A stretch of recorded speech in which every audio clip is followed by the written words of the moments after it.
திருக்கச்சி நம்பிகள் பூவிருந்தவல்லியிலே திருவவதாரம் பண்ணினவர்.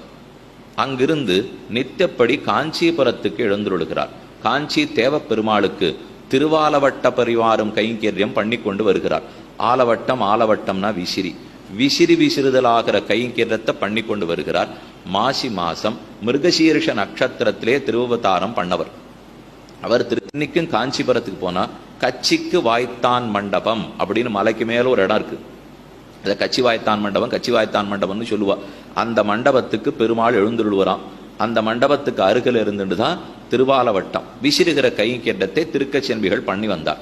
அப்போ ஒரு நாள் திருக்கச்சி நம்பிகள் பிரார்த்திக்கிறார், எனக்கு ஏதான ஒரு தாசிய நாமம் கொடுக்கப்படாதா?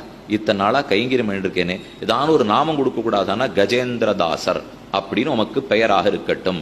அவருக்கு காஞ்சி பூர்ணர்னு ஒரு திருநாமம், ஸ்ரீ கஜேந்திரதாசர்னு ஒரு திருநாமம்.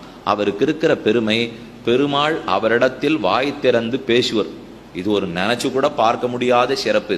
ஏன்னா அர்ச்சாவதாரம் விட்டா விக்கிரக ரூபத்தில் இருப்பாரோ இல்லையோ, விக்கிரக ரூபத்தில் இருக்கிற பெருமாள் வாய் திறந்து பேசவே மாட்டார். ஆனா திருக்கச்சி நம்பிகளுக்குன்னு இருக்கிற பெருமை, தேவப்பெருமாள் வாய் திறந்து அவரோட பேசுவாராம். அவர் பேசுறதுக்கு பதில் சொல்லுவார், இவர் சொல்றதுக்கு அவர் பதில் கேள்வி கேட்பார். ஏன்னா தேவப்பெருமாள் தான் அர்ச்சாவதாரம்னு நினைக்காமல் அந்த மரபை மீறி, அந்த வரம்பை மீறி திருக்கச்சி நம்பிகளிடத்துல பேசிட்டு இருந்தானோ இல்லையோ,